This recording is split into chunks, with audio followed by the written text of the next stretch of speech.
New video into our newsroom shows the DOT clearing parts of NC-12 on the coast. This is an effort, of course, to get the road open as soon as possible. In the last 90 minutes, leaders gave us an update on the progress. WR's Eric Miller was there. He joins us live from the Oregon Inlet. Eric, what are we learning about this? When can folks use that road again? Well, Gerald, that is the really big question. NCDOT says those next two high tide cycles over the next 24 hours, they're going to be the major test. You can see even as Hurricane Erin is moving out, the wind here at Oregon Inlet still absolutely whipping in. Even just outside of the Coast Guard station here in what should be safe harbor, waves are still being driven up.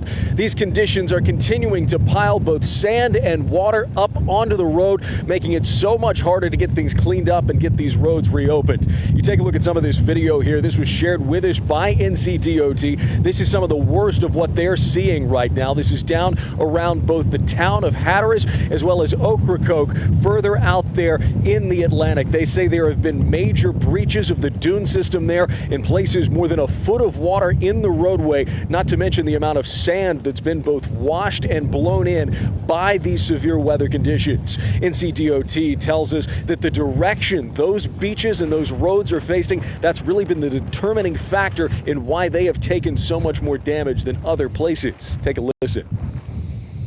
The thing is that beach faces southeast, and that was the direction that Erin was coming from. So that got the worst of it over the last few high tide cycles. Now that the storm has moved almost directly to our east, that is where our concern comes in with like Pea Island and Rodanthe and those places.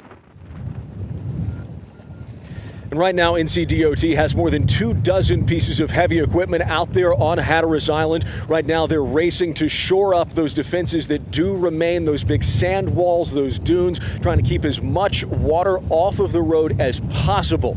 Once Erin is further out of the way and once we're through those next two high tide cycles, DOT says they'll be able to go out, start clearing the water off of the road, start clearing the sand off of the road, and assess whether there's been any damage to the pavement underneath.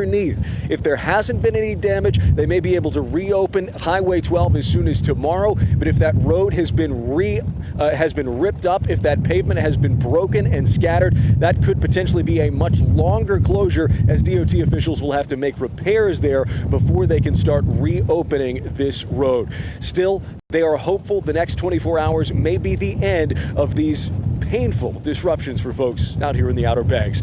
At Oregon Inlet, Eric Miller, WRIL News. Yeah, let's hope that structural damage is very minimal. Thank you, Eric. Buxton Beach, got to show you this on Hatteras Island. It is seeing some heavy storm surge. In most of these photos, you can see the surf coming way up to the shoreline and overpassing sandbags.